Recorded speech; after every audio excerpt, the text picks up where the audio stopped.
Hi, I am Kaviraj from scoringtarget.com. In today's session, we are going to discuss final exam timetable for SSLC students. ಆತ್ಮೀಯ ವಿದ್ಯಾರ್ಥಿಗಳ ಇವತ್ತಿನ ತರಗತಿಯಲ್ಲಿ ನಾವು SSLC ಎಕ್ಸಾಮನ್ನು ಒಂದು final ಆದಂಥ ಒಂದು ಟೈಮ್ ಟೇಬಲನ್ನು ನೋಡ್ತಾ ಇದ್ವಿ.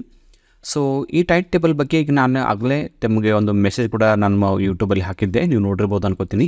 ಸೊ ಈ ಟೈಮ್ ಟೇಬಲಲ್ಲಿ ಏನಿದೆ ಸಬ್ಜೆಕ್ಟ್ ಅಂದರೆ 2024 SSLC ಮತ್ತು ದ್ವಿತೀಯ PUC ಪರೀಕ್ಷೆ 1ರ ಅಂತಿಮ ವೇಳಾಪಟ್ಟಿಯನ್ನು ಪ್ರಕಟಿಸುವ ಕುರಿತು ಅಂತ ನಮ್ಮ ಇಲಾಖೆಯಿಂದ ಕರ್ನಾಟಕ ಶಾಲಾ ಪರೀಕ್ಷೆ ಮತ್ತು ಮೌಲ್ಯ ನಿರ್ಣಯ ಮಂಡಳಿಯವರು ದಿನಾಂಕ 17/1/2024 ಇದು ಒಂದು ಟೈಮ್ ಟೇಬಲನ್ನು ಫೈನಲ್ ಮಾಡಿದರು. ಇದಕ್ಕಿಂತ ಮುಂಚೆ ಒಂದು ತಾತ್ಕಾಲಿಕವಾದ ವೇಳಾಪಟ್ಟಿಯನ್ನು ಕೊಟ್ಟಿದ್ದರು. ಸೊ ಅದಕ್ಕೆ ಸಂಬಂಧಪಟ್ಟಂತೆ ಏನಾದರೂ ಆಕ್ಷೇಪಣೆಗಳಿದ್ದರೆ ಸಲ್ಲಿಸೋಕೆ ಕೂಡ ತಮಗೆ ಸಮಯಾವಕಾಶ ಕೊಟ್ಟಿದ್ದರು. ಈ ಒಂದು ಟೈಮ್ ಟೇಬಲ್ ಬಗ್ಗೆ ಏನಿದೆ ಅಂದರೆ ಇಲ್ಲಿ 2024 SSLC ಪರೀಕ್ಷೆ 1 ಏನಿದು 1 ಅಂದರೆ ಈಗಾಗಲೇ SSLC ಪರೀಕ್ಷೆಯನ್ನು 1, 2 ಮತ್ತು 3 ಅಂತ 3 ಸ್ಟೆಪ್ ಮಾಡಿದ್ದಾರೆ. ಸೊ ಮೊದಲನೇ ಪರೀಕ್ಷೆಯಲ್ಲಿ ನೀವು ಅನುತ್ತೀರ್ಣರಾದರೆ ಮುಂದಿನ ಪರೀಕ್ಷೆಗಳನ್ನು ನೀವು ಕೂತ್ಕೋಬೋದು. ಸೊ 25/3/2024 6/4/2024 ಹಾಗೂ ದ್ವಿತೀಯ PUC ಪರೀಕ್ಷೆಯನ್ನು 1 ಇದನ್ನು ದಿನಾಂಕ 1/3/2024 22/3/2024 ನಡೆಸಲು ತೀರ್ಮಾನಿಸಿ ಅಂತಿಮ ವೇಳಾಪಟ್ಟಿಯನ್ನು ಮಂಡಳಿಯ ಜಾಲತಾಣದಲ್ಲಿ ಪ್ರಕಟಿಸಲಾಗಿದೆ. ನೋಡಿ, ಟೈಮ್ ಟೇಬಲ್ ಕೊಟ್ಟಿದ್ದಾರೆ. 25 ಮಾರ್ಚ್ದಿಂದ 6ನೇ ಏಪ್ರಿಲ್ ಅಲ್ಲಿ ತನಕ ನಮಗೆ SSLC ಪರೀಕ್ಷೆ ಇರುತ್ತೆ. ಮತ್ತು ದ್ವಿತೀಯ PUC ಪರೀಕ್ಷೆ ಯಾವಾಗ ಅಂದರೆ ಮಾರ್ಚ್ 1ರಿಂದ ಮಾರ್ಚ್ 22ರವರೆಗೆ.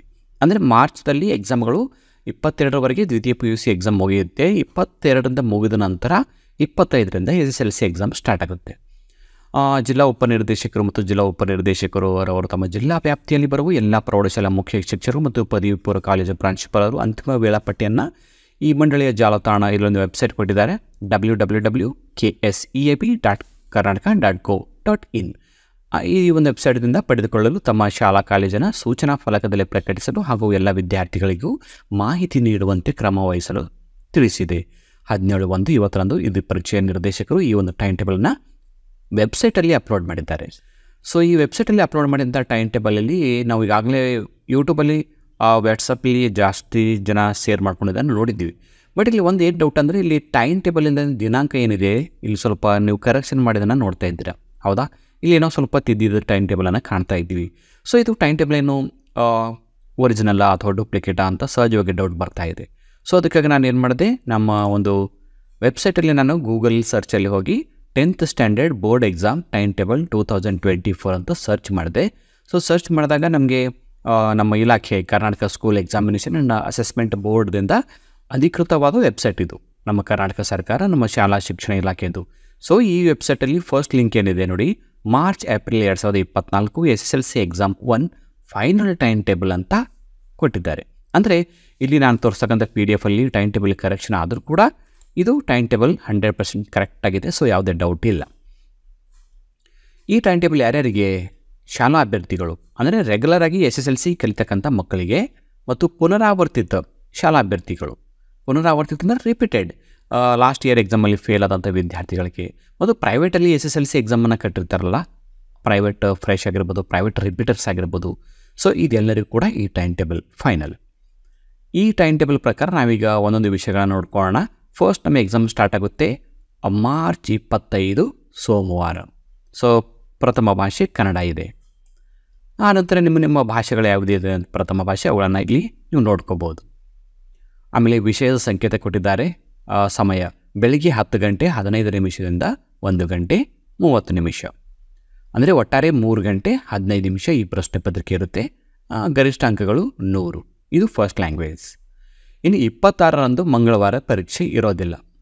ಯಾಕೆ ಇರೋದಿಲ್ಲ ಅಂದರೆ ನಮ್ಮ ಎಕ್ಸಾಮ್ ಏನು ಮಾಡ್ತಾರೆ, ಒಂದು ಎಕ್ಸಾಮ್ ಆದ ನಂತರ ಒಂದೊಂದು ನಡುವೆ ಗ್ಯಾಪನ್ನು ಕೊಡ್ತಾರೆ ವಿದ್ಯಾರ್ಥಿಗಳಿಗೆ, ಸ್ವಲ್ಪ ಪ್ರಿಪರೇಷನ್ ಮಾಡ್ಕೊಳ್ಳೋಕ್ಕೆ ಅವಕಾಶ ಸಿಗಲಿ ಅಂತ ಉದ್ದೇಶ.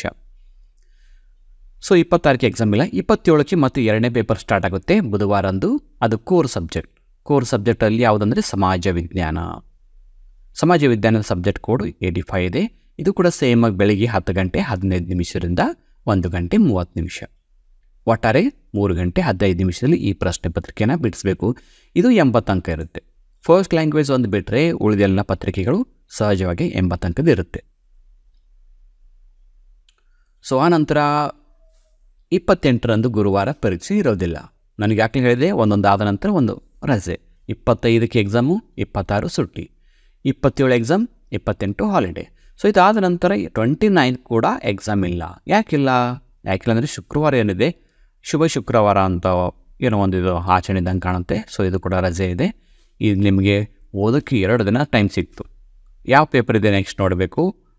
ವಿಜ್ಞಾನ ಇದೆ. ಓಕೆ, ಒಳ್ಳೆಯದಾಯಿತು. ವಿಜ್ಞಾನ ಸ್ವಲ್ಪ ಟಫ್ ಇರುತ್ತಲ್ಲ, ಸೊ ನಿಮ್ಮ ಸೈನ್ಸ್ ಎಕ್ಸಾಮ್ಗೆ ಪ್ರಿಪರೇಷನ್ ಆಗೋಕ್ಕೆ ಸಾಕಷ್ಟು ಸಮಯ ಹೋಗುತ್ತೆ. ನೋಡಿ, 27ಕ್ಕೆ ನೀವು ಬುಧವಾರ ದಿವಸ ಎಕ್ಸಾಮ್ ಸಮಾಜ ವಿಜ್ಞಾನ ಕೊಟ್ಟರೆ ಮುಂದೆ ಗುರುವಾರ ಶುಕ್ರವಾರ 2 ದಿನ ಕಂಪ್ಲೀಟಾಗಿ ನೀವು ಪ್ರಿಪರೇಷನ್ ಆಗ್ಬೋದು. ಸೊ ಇದು ಟೈಮ್ ಏನು ಇರೋದಂದರೆ ಬೆಳಗ್ಗೆ ಸೇಮ್ 10 ಗಂಟೆ 15 ನಿಮಿಷದಿಂದ ಮಧ್ಯಾಹ್ನ 1 ಗಂಟೆ 30 ನಿಮಿಷ, 3 ಗಂಟೆ 15 ನಿಮಿಷ, ಒಟ್ಟಾರೆ 80 ಅಂಕದ ಪ್ರಶ್ನೆ ಪತ್ರಿಕೆ. 3 ಸಬ್ಜೆಕ್ಟ್ ಆದವು. ಸೊ 30 ಶನಿವಾರ ಆದ ನಂತರ 31 ರವಿವಾರ. ಸೊ ಸಂಡೇ ಹತ್ತು ಕಾಮನ್ ಆಗಿ ರಜೆ ಇರುತ್ತೆ, ನೋ ಪ್ರಾಬ್ಲಮ್. 31 ಆದ ನಂತರ ಏಪ್ರಿಲ್ ಫಸ್ಟ್ ಅಂದರೆ ಏಪ್ರಿಲ್ ಫುಲ್. ಇದು ಸೋಮವಾರ ಪರೀಕ್ಷೆ ಇರೋದಿಲ್ಲ. ಯಾಕೆ ಸೋಮವಾರ ಪರೀಕ್ಷೆ ಇಟ್ಟಿಲ್ಲ ಅಂದರೆ ಏಪ್ರಿಲ್ ಫುಲ್ ಸಲುವಾಗಿ ಇಟ್ಟಿಲ್ಲ. ಕಾಮನ್ ಇದು, ಸುಮ್ಮನೆ ಯಾಕೋ ಒಂದು ರಜೆ ಇದೆ. ಯಾಕಂದರೆ ನೆಕ್ಸ್ಟ್ ಪೇಪರ್ ಮ್ಯಾಥಮೆಟಿಕ್ಸ್ ಇದೆಯಲ್ಲ, ಸೊ ಮ್ಯಾಥ್ಮೆಟಿಕ್ ಪೇಪರ್ಗೆ ಸ್ವಲ್ಪ ಟೈಮ್ ಬೇಕಲ್ಲ, ಸೊ ಅದಕ್ಕಾಗಿ 2 ದಿನ ಕೊಟ್ಟಿದ್ದಾರೆ. ಸೊ ಮ್ಯಾಥ್ಸ್ ಪೇಪರ್ ಯಾವಾಗಂದರೆ 2/4/2024 ಮಂಗಳವಾರ, ಅಂದರೆ ಏಪ್ರಿಲ್ ತಿಂಗಳೊಳಗೆ ಗಣಿತ ಇದೆ. ಇದು ಕೂಡ ಬೆಳಗ್ಗೆ 10 ಗಂಟೆ 15 ನಿಮಿಷಕ್ಕೆ ಸ್ಟಾರ್ಟ್ ಆಗಿ ಮಧ್ಯಾಹ್ನ 1 ಗಂಟೆ 30 ನಿಮಿಷಕ್ಕೆ ಮುಗಿಯುತ್ತೆ. ಒಟ್ಟಾರೆ ಈ ಪ್ರಶ್ನೆ ಪತ್ರಿಕೆ ಬಿಡಿಸೋಕೆ ತಮಗೆ 3 ಗಂಟೆ 15 ನಿಮಿಷ, 80 ಅಂಕದ ಪ್ರಶ್ನೆ ಪತ್ರಿಕೆ. ನೋಡಿ ಯಾವುದು ಮುಗೀತು ಈಗ. ಫಸ್ಟು ಕನ್ನಡ ಮುಗೀತು, ಸಮಾಜ ವಿಜ್ಞಾನ ಮುಗೀತು, ವಿಜ್ಞಾನ ಮುಗೀತು, ಗಣಿತ ಮುಗೀತು. ಈಗ ಇನ್ನೂ 2 ಲ್ಯಾಂಗ್ವೇಜ್ ಉಳಿದು ನಮಗೆ. ನೆಕ್ಸ್ಟ್ ಪೇಪರ್ ಈಗ ನೋಡಿ, ಯಾವುದಿದು ಲಾಸ್ಟ್ ನಮಗೆ 3 ತಾರೀಕು ಮುಗೀತು, ಏಪ್ರಿಲ್ 3. ಏಪ್ರಿಲ್ 3 ಆದ ನಂತರ 4 ಕಂಟಿನ್ಯೂಸ್ ಆಗಿದೆ, ಒಂದೇ ಒಂದು ಗ್ಯಾಪ್ ಇಲ್ಲ. ಯಾಕಿದು ಹಿಂಗಾಯಿತು? ಬುಧವಾರ ಆದ ನಂತರ ನೇರವಾಗಿ ಡೈರೆಕ್ಟ್ ಗುರುವಾರ, ಯಾಕಂದರೆ ತೃತೀಯ ಭಾಷೆ ಹಿಂದಿ ಇದೆ. ಸೊ ಥರ್ಡ್ ಲ್ಯಾಂಗ್ವೇಜ್ ಹಿಂದಿ ಸ್ವಲ್ಪ ಈಸಿನೂ ಇರುತ್ತೆ, ಜೊತೆಗೆ ಬರೀಬೋದು. ಲ್ಯಾಂಗ್ವೇಜ್ 80 ಅಂಕದಿರುತ್ತೆ. ಬಟ್ ಇಲ್ಲಿ ನೀವು ಅಬ್ಸರ್ವ್ ಏನು ಮಾಡಬೇಕಂದ್ರೆ ಇಲ್ಲಿ ಟೈಮ್ ಕಡಿಮೆ ಇರುತ್ತೆ. ಬೆಳಗ್ಗೆ 10 ಗಂಟೆ 15 ನಿಮಿಷದಿಂದ ಮಧ್ಯಾಹ್ನ 1 ಗಂಟೆ 15 ನಿಮಿಷ. ಸೊ ಮೊದಲು ಪೇಪರ್ಗಳು ನೋಡಿ ಎಷ್ಟಿದು, 1:15 ತನಕ ಇತ್ತು, ಇಲ್ಲಿ 15 ನಿಮಿಷ ಕಡಿಮೆ ಇದೆ ಅಷ್ಟೇ. ಅಂದರೆ ಒಟ್ಟಾರೆ 2 ಗಂಟೆ 45 ನಿಮಿಷ ಪ್ಲಸ್ 15 ನಿಮಿಷ, ಅಂದರೆ 3 ಗಂಟೆ. ಮೇಲಿನ ಎಲ್ಲ ಸಬ್ಜೆಕ್ಟ್ಗಳು ನಮಗೆ 3 ಗಂಟೆ 15 ನಿಮಿಷ ಇತ್ತು. ತೃತೀಯ ಭಾಷೆ ಹಿಂದಿಗೆ ಏನಿದೆ ಒಟ್ಟಾರೆ 3 ಗಂಟೆ ಇದೆ, 15 ನಿಮಿಷ ಕಡಿಮೆ ಇದೆ ಅಷ್ಟೇ. 80 ಅಂಕದಿರುತ್ತೆ. ಏಕೆ ಈ ಥರ ಸಪ್ರೇಟಾಗಿ ಟೈಮ್ ತೋರಿಸ್ತಾರೆ? 2:45 ಅಂತ, 15 ನಿಮಿಷ ಅಂತ. ಸೊ ಮೇಲಿನ ಸಬ್ಜೆಕ್ಟ್ ನೋಡಿದಾಗ 1:15 ತನಕ 3 ಗಂಟೆ 15 ನಿಮಿಷ ಅಂತ. ಇದು 15 ನಿಮಿಷ ಎಕ್ಸ್ಟ್ರಾ ಏನಿರುತ್ತೆ ನಿಮಗೆ ಪ್ರಶ್ನೆ ಪತ್ರಿಕೆ ಓದಲು ಇರ್ತಕ್ಕಂಥ ಸಮಯ. ಇದಾದ ನಂತರ ಒಂದು ಹಿಂದಿ ಮುಗಿತು. ನೆಕ್ಸ್ಟ್ ಈಗ ಯಾವುದಿದೆ, 4ನೇ ತಾರೀಕು ಗುರುವಾರ. ಇಲ್ಲಿ ನಿಮ್ಗೆ ಯಾವುದು ಅಪ್ಲೈ ಆಗುತ್ತೆ ನೋಡ್ಬೋದು. ಕಾಮನಾಗಿ ಇದು ನಮ್ಗೆ ಅಪ್ಲೈ ಆಗತಕ್ಕಂಥದ್ದಲ್ಲ. ಮಾಹಿತಿ ತಂತ್ರಜ್ಞಾನ, retail, automobiles, health care, beauty and wellness. So ಇದು ಕಾಮನಾಗಿ ನಮ್ಮ ಕಡೆ ಸಬ್ಜೆಕ್ಟ್ ಇರೋದಿಲ್ಲ. ಇದ್ದವರೇ ಇದನ್ನು ಎಕ್ಸಾಮ್ ಅಟೆಂಡ್ ಆಗ್ಬೋದು. 6ನೇ ತಾರೀಕು ನೇರವಾಗಿ ನೋಡಿ, ಯಾವಾಗ ಮುಗೀತು? ಹಿಂದಿ ಮುಗಿದಿದ್ದು 3ನೇ ತಾರೀಕು ಬುಧವಾರ. 3 ತಾರೀಕದಾದ ನಂತರ ನೇರವಾಗಿ 6 ತಾರೀಕು ಶನಿವಾರ. ಅಂದರೆ ಬುಧವಾರ ಹಿಂದಿ ಮುಗೀತದಲ್ಲ, ಎಸ್, ಬುಧವಾರದಂದು ಹಿಂದಿ ಸಬ್ಜೆಕ್ಟ್ ಮುಗೀತು. ಯಾವುದಿದೆ ಹಿಂದಿ ನೋಡಬೇಕು. ಬುಧವಾರ ಎಲ್ಲಿದೆ? ಬುಧವಾರ ಓಕೆ, ಗಣಿತ ಮಂಗಳವಾರ ಆಯಿತು. ಬುಧವಾರ ನಮ್ಗೆ ಯಾವುದು ಕೋರ್ ಸಬ್ಜೆಕ್ಟ್ ಇದೆ, ಎಲಿಮೆಂಟ್ಸ್ ಇದೆ. ಓಕೆ, ಒಂದು ಬಾರಿ ನೋಡ್ಕೋಬೇಕು. 30 ತಾರೀಕು ಶನಿವಾರ ವಿಜ್ಞಾನ ಆಯಿತು. ಇದು ಮಾರ್ಚ್ ತಿಂಗಳಾಯಿತು. ಏಪ್ರಿಲ್ ತಿಂಗಳದಾಗ ನಮಗೆ ಸ್ಟಾರ್ಟ್ ಆಗೋದು ಗಣಿತದೆ. ಅದಾದ ನಂತರ 2 ತಾರೀಕು ಆದ ನಂತರ 3 ತಾರೀಕು ನಮ್ಗೆ ಯಾವುದೂ ಇಲ್ಲ ಇಲ್ಲಿ ಅಪ್ಲೈ ಆಗ್ತಕ್ಕಂಥದ್ದು. ಯಾಕಂದರೆ ಥರ್ಡ್ ಲ್ಯಾಂಗ್ವೇಜ್ ಹಿಂದಿ ಕೂಡ ಇಲ್ಲ. ಇವೆಲ್ಲ ಬೇರೆ ಬೇರೆ ಸಬ್ಜೆಕ್ಟ್ ಇವೆ, ಎಂಜಿನಿಯರಿಂಗ್ ಕೋರ್ಸ್ಗಳು ಸಂಬಂಧಪಟ್ಟಂತಿರುತ್ತೆ. ಸೊ 3 ತಾರೀಕು ಎಕ್ಸಾಮ್ ಇಲ್ಲ. ನೇರವಾಗಿ ಇರೋದು ಇದು ಯಾವ ಡೇಟ್ ಇದು ನೋಡಬೇಕು, 4 ತಾರೀಕು ಹಿಂದಿ. ಸೊ ಹಿಂದಿನ 4ನೇ ತಾರೀಕಿದೆ. ಇಲ್ಲಿ ಡೇಟ್ ಇಲ್ಲಿ ಕೊಟ್ಟಿದ್ದಾರೆ. ಮೇಲ್ಗಡೆ ಸ್ವಲ್ಪ ಅದು ಏನಾಗುತ್ತೆ, ಪೇಜ್ ಕಟ್ ಆಗಿರೋದ್ರಿಂದ ಡೇಟ್ ವೇರಿಯೇಷನ್ ಆಗ್ಬೋದು. ಸೊ ಕ್ಲಿಯರಾಗಿ ನೋಡ್ಕೊಳ್ಳಿ. ತೃತೀಯ ಭಾಷೆ ಹಿಂದಿ ಏನಿದೆ ಗುರುವಾರ ಇದೆ, 4ನೇ ತಾರೀಕು. ಸೊ ಗುರುವಾರ ಆದ ನಂತರ ನೆಕ್ಸ್ಟು ಶುಕ್ರವಾರ ಎಕ್ಸಾಮ್ ಇರೋದಿಲ್ಲ. ಆ ನಂತರ ಶನಿವಾರ. ಸೊ ಇಲ್ಲಿ 1 ಡೇ ನಿಮಗೆ ಓದೋಕ್ಕೆ ಸಮಯಾವಕಾಶ ಇದೆ. ಕೊನೆಯ ಒಂದು ಸಬ್ಜೆಕ್ಟ್ ಯಾವುದು? 6ನೇ ತಾರೀಕು ಶನಿವಾರ, ಅಂದರೆ ದ್ವಿತೀಯ ಭಾಷೆ ಇಂಗ್ಲೀಷ್ ಅಥವಾ ಕನ್ನಡ. ಸೊ ಇದು ಕೂಡ ಸೇಮ್ ನಮ್ಮ ಹಿಂದಿಗೆ ಯಾವ ಥರ ಇದೆ, ಇದು ಕೂಡ 2:45 ಪ್ಲಸ್ 15 ನಿಮಿಷ, ಒಟ್ಟಾರೆ 3 ಗಂಟೆ ಇರುತ್ತೆ. 80 ಅಂಕದ ಪ್ರಶ್ನೆ ಪತ್ರಿಕೆ. ಇಲ್ಲಿ ಕೆಳಗಡೆ ಕೆಲವೊಂದು ಸೂಚನೆಗಳನ್ನು ಕೊಟ್ಟಿದ್ದಾರೆ. ಸೊ ಸೂಚನೆಗಳೇನಿವೆ? ಮೊದಲನೇದೇನದು JTS ಎಕ್ಸಾಮ್ಗೆ ವಿದ್ಯಾರ್ಥಿಗಳಿಗೆ ಸಂಬಂಧಪಟ್ಟಂಥ ಪ್ರಾಕ್ಟಿಕಲ್ ಮತ್ತು ಓರಲ್ ಅಂಕ ಇದೆ. ಸೊ ನಿಮ್ಗೆ ಇದು ಅಪ್ಲೈ ಆಗಲ್ಲ. ಆಮೇಲೆ ಹಿಂದೂಸ್ತಾನಿ ಸಂಗೀತ, ಸೊ ಇವೆಲ್ಲ ಬೇರೆ ಬೇರೆ ಸಬ್ಜೆಕ್ಟ್ ಇದೆ. ಸೊ ಅದ್ರ ಬಗ್ಗೆ ನಾವು ಯೋಚನೆ ಮಾಡೋದು ಬೇಡ. ನೇರವಾಗಿ ಏನಂದರೆ ಇಲ್ಲಿ ವಿಶೇಷ ಸೂಚಿ ಅಂತ ಕೊಟ್ಟಿದ್ದಲ್ಲ, ಇದು ನೋಡ್ಕೋಬೇಕು. ಪ್ರತಿ ವಿಷಯಕ್ಕೂ ಪ್ರಶ್ನೆ ಪತ್ರಿಕೆ ಓದಲು 15 ನಿಮಿಷಗಳು ಪರೀಕ್ಷೆಯ ಪ್ರಾರಂಭದಲ್ಲಿ ನೀಡಲಾಗುವುದು. ನಾನು ಟೈಮ್ ಟೇಬಲಲ್ಲಿ ತೋರಿಸ್ತಿಲ್ಲ, ಪ್ರತಿ ವಿಷಯಕ್ಕೆ ಕೊನೆಗೆ 15 ನಿಮಿಷ ಅಂತ ಕೊಟ್ಟಿದ್ದಾರಲ್ಲ, ಈ 15 ನಿಮಿಷ ಎದಕ್ಕಂದರೆ ಪ್ರಾರಂಭದಲ್ಲೇ ನಿಮಗೆ ಪ್ರಶ್ನೆ ಪತ್ರಿಕೆ ಕೊಡ್ತಾರೆ, ಆನ್ಸರ್ ಶೀಟ್ ಕೊಡೋದಿಲ್ಲ.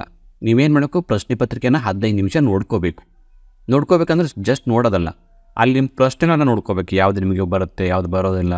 ಸ್ವಲ್ಪ ಅದ್ರ ಬಗ್ಗೆ ಯೋಚನೆ ಮಾಡಿ ನಿಮ್ಗೆ ಟೈಮ್ ಸಿಕ್ಕರೆ ನಿಮಗೆ ಬರೆಯೋಕ್ಕೆ ಪ್ಲ್ಯಾನ್ ಇರುತ್ತೆ. ಇನ್ನೊಂದು ಸೂಚನೆ ಏನಿದೆ ಅಂದರೆ CC ರೆಗ್ಯುಲರ್ ಮತ್ತು CC ಪುನರಾವರ್ತಿತ ಅಭ್ಯರ್ಥಿಗಳು, ಅಂದರೆ ರೆಗ್ಯುಲರ್ ಆಗಿ 10th ಕಲಿಯೋರು ಮತ್ತು ರಿಪೀಟರ್ ಫೇಲ್ ಆಗಿ ಮತ್ತೆ ಎಕ್ಸಾಮ್ ಕಟ್ಟೋದವರಿಗೆ ಏನಿಲ್ಲಿ ಸೂಚನೆ ಇದೆ. ಪ್ರಥಮ ಭಾಷೆ ಮತ್ತು ಐಚ್ಛಿಕ ವಿಷಯಗಳ ಪರೀಕ್ಷೆ ಬರೆಯಲು 3 ಗಂಟೆ ಮತ್ತು ಪ್ರಶ್ನೆ ಪತ್ರಿಕೆ ಓದಲು 15 ನಿಮಿಷ ಇರುತ್ತೆ ಅಂತ ಕೊಟ್ಟರು. ಫಸ್ಟ್ ಲ್ಯಾಂಗ್ವೇಜ್ಗೆ 3 ಗಂಟೆ 15 ನಿಮಿಷ. ಇನ್ನು ದ್ವಿತೀಯ ಭಾಷೆ ಮತ್ತು ತೃತೀಯ ಭಾಷೆ ಏನಿರ್ತಾವಲ್ಲ, ಸೆಕೆಂಡ್ ಲ್ಯಾಂಗ್ವೇಜ್, ಥರ್ಡ್ ಲ್ಯಾಂಗ್ವೇಜ್, ಅವುಗಳಿಗೆ 2 ಗಂಟೆ 15 ನಿಮಿಷ ಪ್ಲಸ್ ಪ್ರಶ್ನೆ ಪತ್ರಿಕೆ ಓದಲು 15 ನಿಮಿಷ. ಇನ್ನಿದಾದ ನಂತರ ಏನಿದೆ, NSQF ಪರೀಕ್ಷೆ ವಿಷಯಗಳ ಪರೀಕ್ಷೆ ಬರೆಯುವಂಥದ್ದು ನಮಗೆ ಅಪ್ಲೈ ಆಗೋದಿಲ್ಲ, ಇದು ನೋಡೋದು ಬೇಡ. ಕರ್ನಾಟಕ ಸಂಗೀತ, ಹಿಂದೂಸ್ತಾನಿ ಸಂಗೀತ, ಇದು ಕೂಡ ನಮ್ಗೆ ಅಪ್ಲೈ ಆಗೋದಿಲ್ಲ, ನೋಡೋದು ಬೇಡ. ಇಲ್ಲಿ CC ಖಾಸಗಿ ಅಭ್ಯರ್ಥಿಗಳಿದೆ ನೋಡಿ, ಖಾಸಗಿ ರಿಪೀಟರ್ ಮತ್ತು ಪುನರಾವರ್ತಿತ ಫ್ರೆಶ್ ಎಲ್ಲ ಒಟ್ಟಾರೆ ಪ್ರೈವೇಟ್ ಸ್ಟೂಡೆಂಟ್ಸ್, ಇವ್ರಿಗೆ ಏನಿದೆ ಅಂದರೆ ಪ್ರಥಮ ಭಾಷೆ ಕನ್ನಡ ಅಥವಾ ನಿಮ್ಮ ಭಾಷೆ ಯಾವುದಿರುತ್ತೆ ಅದಕ್ಕೆ 125 ಅಂಕದಿರುತ್ತೆ ಪ್ರೈವೇಟ್ ಸ್ಟೂಡೆಂಟ್ಸಿಗೆ. ಉಳಿದ ವಿಷಯಗಳಿಗೆ 100, ಅಂದರೆ 5 ಸಬ್ಜೆಕ್ಟ್ ಏನಿದೆ 100 ಮಾರ್ಕ್ಸ್ ಇರುತ್ತೆ. ಫಸ್ಟ್ ಲ್ಯಾಂಗ್ವೇಜ್ ಏನಿರುತ್ತೆ ಅದು 125. ಇನ್ನು ಪ್ರಶ್ನೆ ಪತ್ರಿಕೆ ಬಿಡಿಸೋಕ್ಕೆ ಟೈಮ್ ಎಷ್ಟಿರುತ್ತೆ, ಇದು ಸೇಮ್ ಇರುತ್ತೆ, 3 ಗಂಟೆ 15 ನಿಮಿಷ ಫಸ್ಟ್ ಲ್ಯಾಂಗ್ವೇಜ್ಗೆ. ಇನ್ನು ಸೆಕೆಂಡ್ ಲ್ಯಾಂಗ್ವೇಜ್ಗೆ ಏನಿರುತ್ತೆ ಸೇಮ್ 2 ಗಂಟೆ 45 ನಿಮಿಷ ಪ್ಲಸ್ 15 ನಿಮಿಷ. ಸೊ ಸಮಯದಲ್ಲಿ ಯಾವುದೇ ವ್ಯತ್ಯಾಸ ಇಲ್ಲ, ಅಂಕಗಳಲ್ಲಿ ಮಾತ್ರ ಪ್ರೈವೇಟ್ ಸ್ಟೂಡೆಂಟಿಗೆ ಮತ್ತು ರೆಗ್ಯುಲರ್ ಸ್ಟೂಡೆಂಟ್ಗೆ ವ್ಯತ್ಯಾಸ ಇದೆ. ಇಷ್ಟು ಇಲ್ಲಿ ನಾವು ಮಾಹಿತಿಯನ್ನು ನೋಡ್ತಾ ಇದ್ವಿ. ಇಲ್ಲಿ ಅಧ್ಯಕ್ಷರು ಕರ್ನಾಟಕ ಶಾಲಾ ಪರೀಕ್ಷಾ ಮತ್ತು ಮೌಲ್ಯ ನಿರ್ಣಯ ಮಂಡಳಿಯವರು ಅಥೆಂಟಿಕ್ಕಾಗಿ ಸಿಗ್ನೇಚರ್ ಕೂಡ ಮಾಡಿದ್ದಾರೆ, ಡೇಟ್ ಕೂಡ ಬರೆದಿದ್ದಾರೆ. ಇದಾದ ನಂತರ ಈ ಟೈಮ್ ಟೇಬಲನ್ನು ಇಂಗ್ಲೀಷ್ದಲ್ಲಿ ಕೂಡ ಇಲ್ಲಿ ಫಾರ್ಮೆಟಲ್ಲಿ ಕೊಟ್ಟಿದ್ದಾರೆ. ಯಾಕಂದರೆ ಕೆಲವೊಮ್ಮೆ ವಿದ್ಯಾರ್ಥಿಗಳಿಗೆ ಇಂಗ್ಲೀಷ್ ಮೀಡಿಯಮಿಗೆ ಕಲಿತಾ ಇರ್ತಾರೆ, ಸೊ ಅವ್ರಿಗೆ ಕೂಡ ಹೆಲ್ಪ್ ಆಗಲಿ ಅಂತ ಒಂದು ಬಾರಿ ಶಾರ್ಟಾಗಿ ತೋರಿಸ್ತಾ ಹೋಗ್ತೀನಿ. 25 ಮಾರ್ಚು ಫಸ್ಟ್ ಲ್ಯಾಂಗ್ವೇಜ್ ಕನ್ನಡ ಇದೆ, ಅದರ ನಂತರ 27ರಂದು ಸೋಷಿಯಲ್ ಸೈನ್ಸ್ ಇದೆ, 30ರಂದು ಸೈನ್ಸ್ ಇದೆ, 2ರಂದು ಮ್ಯಾಥಮೆಟಿಕ್ಸ್ ಇದೆ, ಆಮೇಲೆ 4ರಂದು ಥರ್ಡ್ ಲ್ಯಾಂಗ್ವೇಜ್ ಇದೆ, ಹಿಂದಿ ಅಥವಾ ಇದರ ಸಬ್ಜೆಕ್ಟು. 6ನೇ ತಾರೀಕು ಕೊನೆಗೇನಿದೆ second language English Kannada. So ಈ ಪ್ರಶ್ನೆ ಪತ್ರಿಕೆಯ ಈ ಒಂದು ಮಾಡೆಲ್ಗೆ ಒಂದು ಟೈಮ್ ಟೇಬಲ್ ಇದೆ, ಇದು ಫೈನಲ್ ಟೈಮ್ ಟೇಬಲ್ ಇದೆ. ಸೊ ಈ ಫೈನಲ್ ಟೈಮ್ ಟೇಬಲನ್ನು ಡೌನ್ಲೋಡ್ ಮಾಡ್ಕೋತಕ್ಕಂಥ ಲಿಂಕನ್ನು ಕಾಮೆಂಟ್ ಬಾಕ್ಸಲ್ಲಿ ಹಾಕಿದ್ರೆ, ಸೊ ಕ್ಲಿಕ್ ಮಾಡಿ ಡೌನ್ಲೋಡ್ ಮಾಡ್ಕೊಳ್ಳಿ, ನಿಮ್ಮ ಮೊಬೈಲಲ್ಲಿ ಸೇವ್ ಮಾಡ್ಕೊಳ್ಳಿ. ಯಾಕಂದರೆ ಎಕ್ಸಾಮ್ ಟೈಮಲ್ಲಿ ನಿಮಗೆ ಕನ್ಫ್ಯೂಸ್ ಆಗ್ಬೋದು. ಈ ಟೈಮ್ ಟೇಬಲ್ ಪ್ರಕಾರ ಹಿಂದಿನಿಂದ ಎಕ್ಸಾಮ್ ಸ್ಟಾರ್ಟ್ ಮಾಡಿ ಅಂತ ಹೇಳ್ತಾ ಇವತ್ತಿನ ಕ್ಲಾಸನ್ನು ಇಲ್ಲಿಗೆ ಮುಗಿಸ್ತಾ ಇದ್ದೀನಿ. So thank you all for watching the video. If you like the video, subscribe to our channel to get more videos. Thank you all.